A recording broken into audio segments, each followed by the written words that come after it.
Rock Island is a state park located at the tip of Door County, Wisconsin on Lake Michigan. It's a difficult place to get to. To get to the island, you have to take a car ferry from Ellison Bay to Washington Island, drive across Washington Island to Jackson Harbor, then take a pedestrian-only ferry to Rock Island.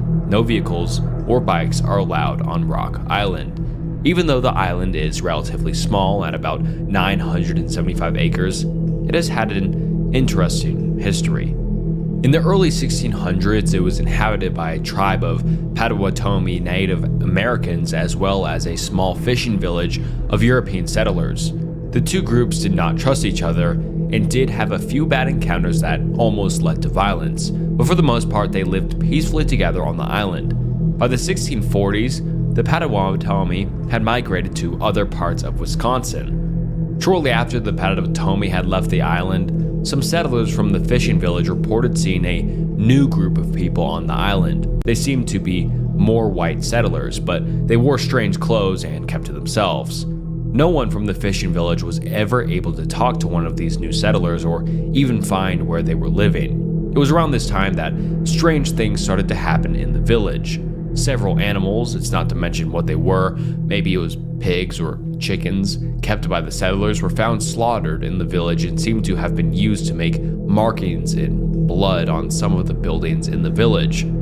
On a different night, a building used for preserving meat burned down. The villagers felt like these things must have been done by these new people on the island, and they intended to find them, but after a thorough search of the island, including the wooded inland area, they never found a single person. These strange occurrences seemed to stop soon after the search, and none of the other settlers were ever seen again.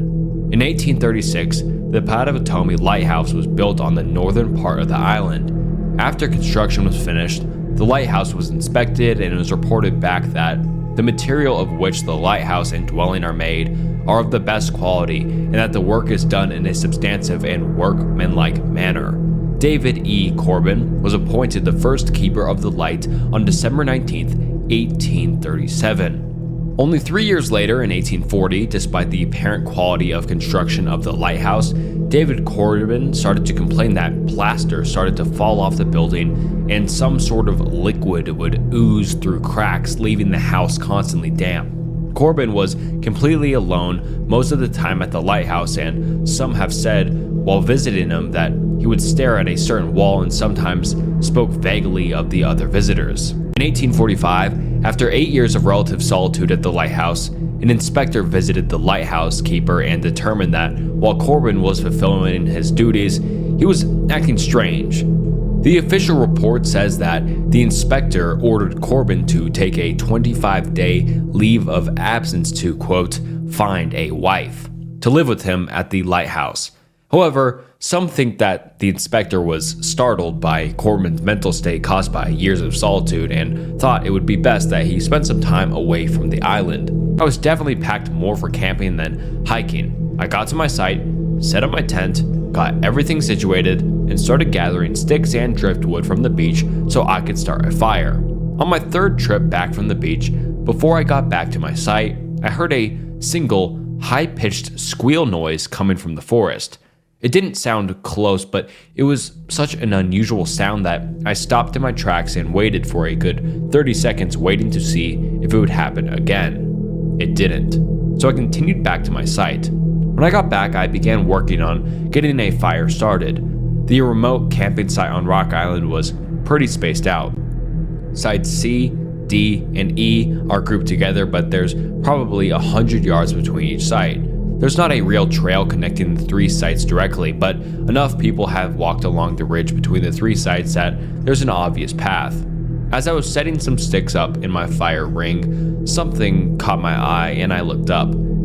Fairly far away, it looked like it might have been at site D or a little further, was a person running in my direction. My first thought was, well, that's odd, because like I said, it's not even really a trail they were on. Then my mind just went to there must be something wrong and this person needs help. They got a little closer and it looked like maybe it was a woman in a loose gray clothes, maybe in a hoodie. It was still far enough away that I couldn't really make out any details.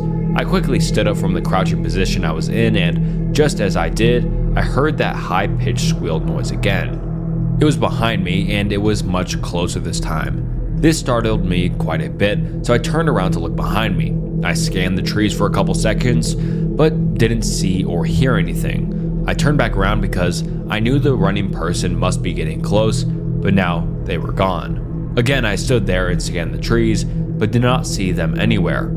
I was so confused, I was kind of frozen for a few seconds. It was all very strange, but I was able to reason it out in my head that it was just a fellow camper from Site C or D that was maybe running to the pit toilet that was a couple hundred yards west of the sites. I tried to forget about it, but it was really just bothering me.